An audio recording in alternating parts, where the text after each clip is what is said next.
Hi, I'm Liz Thompson with Art of Home Team and Real Estate, and I'm here with Julie, the Director of Development with Family Promise of Denver. Hi, Julie. How are you today? I'm good, Liz. Thank you so Good. much for having me. Tell me a little bit about Family Promise of Denver. Sure. So, Family Promise of Greater Denver has been in existence for the past 27 years. We're going on 28 years. We're a national organization, and we help homeless families get housed during one of the most difficult times of their lives. And what we try to do is to prevent them from becoming homeless in the first place by providing tenant-based rental assistance.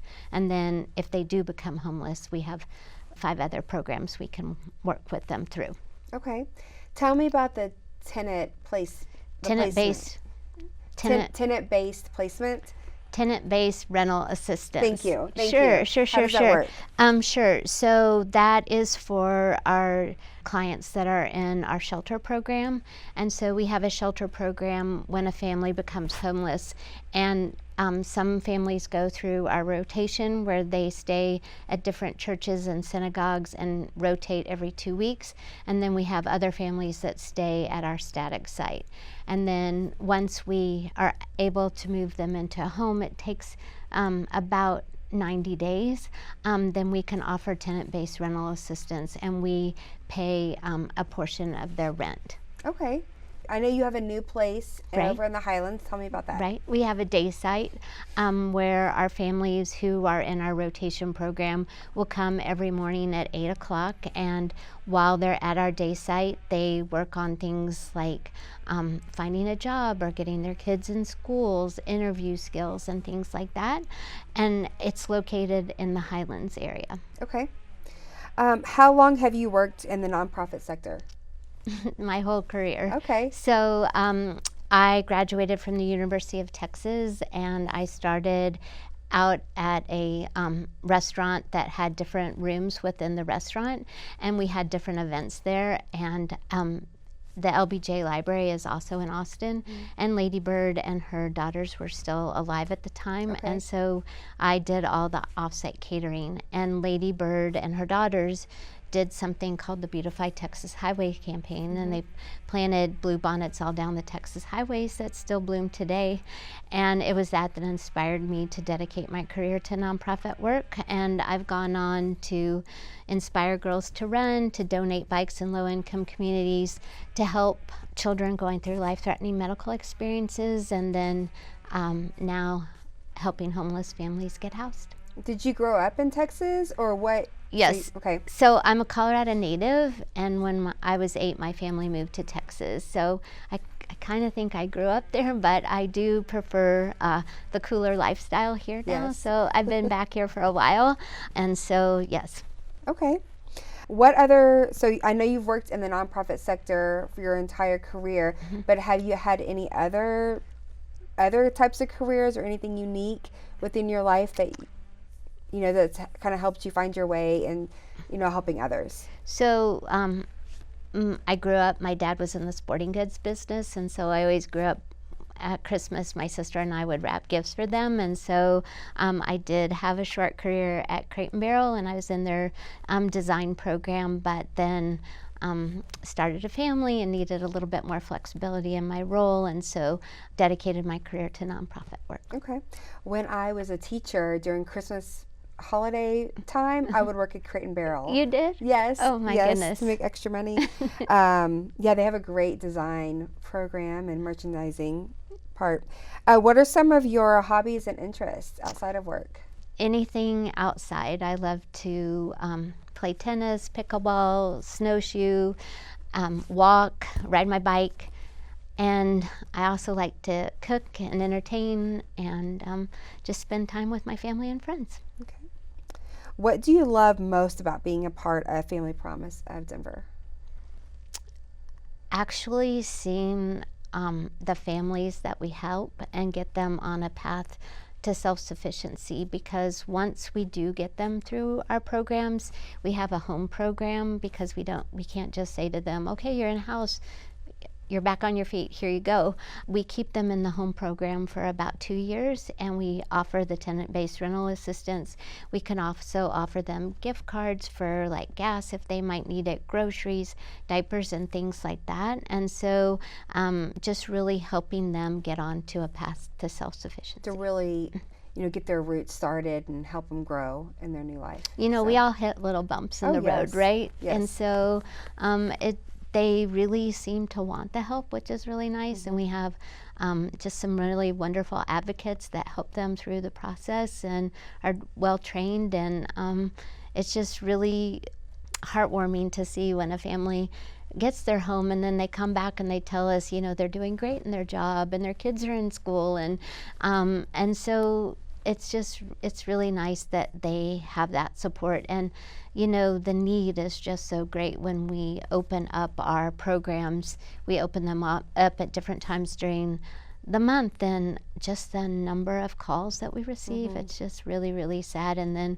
with home prices are expensive, rents are expensive right now, and so unfortunately families get evicted, and it's a very lengthy process for them. Unfortunately, it's very expensive as well, and so trying to prevent that as best we can is really, really helpful. Okay. What is a day in the life as in the nonprofit sector? Very interesting. Probably no 2 days are ever the same. But, my job, what I love about my job is that I interface with all of our donors. And so talking to different donors throughout the day and establishing those relationships and building that trust. And then also in our new site, we have a lot more corporate volunteer opportunities. So we're going to get to have a lot more corporations come out and volunteer, whether it's helping us clean up our playground or cooking a meal for the family, something like that. There's just a lot more opportunities to get involved. Do you have a lot of donors that are anonymous? They want to stay anonymous? Or do you have donors that they like the recognition and they want to come help? They want to donate their time? A little bit of both. Okay. Because, we just received a really large donation, and what I loved about the family that made the donation was they wanted to share it because they want to encourage others to give a planned gift as well. And so that's very helpful for our organization, is when a donor will step forward and share that information to encourage others to donate. Right, because you kind of get the ball rolling, and then more and more people want to. Right. They see it, they hear about it. They're like, oh, I could do that too, Right. So, yes. Okay. Yes. What does Family Promise of Denver need the most of? What is their biggest need? Aside from monetary donations, monthly donations, donors who would give monthly, that makes us a more sustainable organization. And then if there's companies that would like to do drives for us, we're always in need of like cleaning supplies and hygiene items and baby items, and as the cold weather's approaching, we could use cold weather accessories and things like that. And so people can go on our website. We always have a wish list, and I did notice that when I was doing some research yesterday. I noticed the Amazon wish list. Right. So is that a great resource? Great People resource. Can go and see, and then it comes directly to you? Yes, it's mailed directly to us, so Okay. that's really, really helpful as well. Okay. If someone gives a monetary donation to Family Promise, how are the funds allocated? So you can allocate your funds to one of our programs if you would like, or you can say, I would like it to be used for general operating expenses. Either way, it all helps our different programs. And so right now we're trying to do as many programs as we possibly can. In 2023, we were able to house approximately 500 families. And so that's 500 off the streets, so it's great. And it all helps, but you can allocate your funds to a specific program. Okay. How can someone get involved? Sure. So we have different volunteer opportunities, in fact, at our static site, which is where our families stay and they don't rotate through the different churches and synagogues. We are in need of volunteers who would would like to spend the night and help us that way. And then there's just going to be more opportunities. You know, we now have a new playground. We'll be able to have barbecues and things like that for our families. We do have events coming up. Our largest fundraiser, Warming Ways for Winter, is coming up on November 14th. It's a Thursday, and it's going to be at Upper Larimer. We're going to have volunteer opportunities for people who would like to volunteer at the event.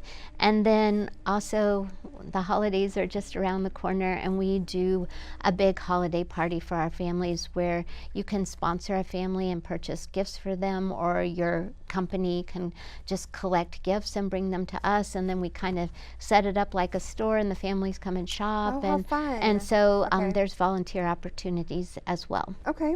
I was thinking about the vending machines. Oh, sure. Yes. Sure, the giving machines. Yes. Yeah, that's my favorite subject. That's coming up too. We have a giving machine that is going to be in Cherry Creek North on Fillmore Street from Thanksgiving to New Year's Day, and our donors can go up and select one of our programs. You know, they can buy hygiene items for $25. I think our most expensive is $250, and all the proceeds come back to Family Promise.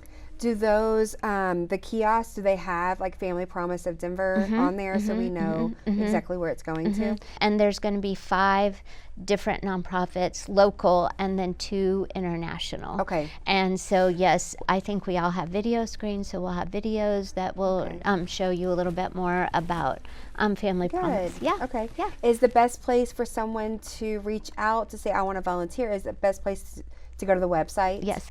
FPGD.org. Okay. Do you have anybody that is on staff at Family Promise of Denver that went through the program? We do. Our interim executive director, about 20 years ago, she was moving from California to Colorado, and her ex-husband was not going to pay child support, and so she found herself homeless. And so she looked at 2 shelters, and she found Family Promise, and so she and her 5 children went through the program. And she tells the story much better than I do, but you know, she talks about her advocate being very hard on her, and she really appreciates that. And so that encouraged her to go on and get a degree in social work. Oh my gosh. And she had a job someplace else for about 15 years, and then has been back at Family Promise for about 5.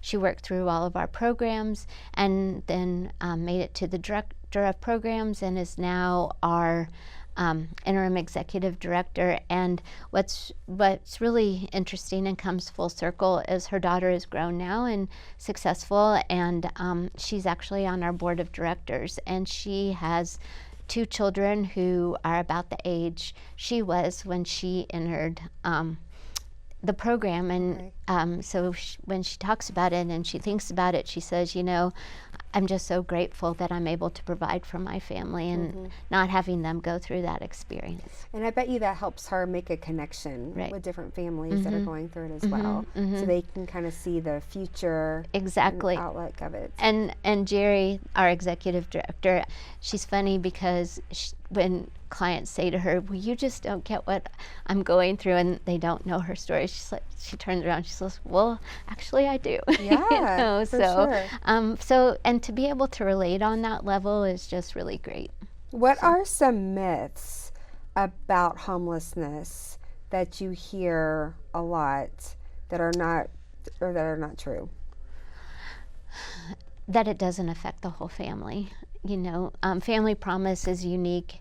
I'm one of the only agencies that does help the entire family, and so a lot of people think, oh, well, the kids will just be okay, you know, and so no, not really. And it happens across all levels, you know, and so there's just really